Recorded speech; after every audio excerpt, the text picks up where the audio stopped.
This review is of House Foods single-serve tofu creamy umami hot pot kit with a hint of ginger. Ooh, extra soft tofu, so soup base, non-GMO. It has a pretty long shelf life. Goes till early December. Okay, nutrition facts. 410 calories, 30 grams of fat, of which 2.5 are saturated. No trans fats or cholesterol, 680 milligrams of sodium, 16 grams of carbs, of which 1 is dietary fiber, 4 grams of sugar, 2 grams of which are added, and 20 grams of protein. And here are the instructions that I'm going to be following.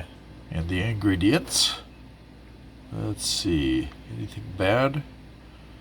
Maltodextrin, which will spike your blood sugar, because it's got a much higher glycemic index than sugars. All right, well, it's got a California P65 warning.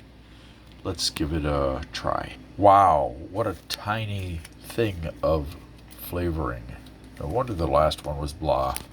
So you're supposed to add vegetables and meat and whatever, so I added mushrooms, onions, red bell pepper, and bok choy.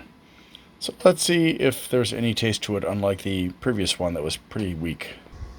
Alrighty, I'm going to taste the broth first. I did let it sit for several minutes so that it would thicken up a little bit. But still, despite that, the flavor is very mild. Disappointing.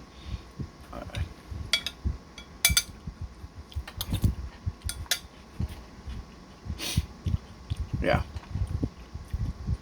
Not something I would get again. It's not unpleasant, it's just mild flavored.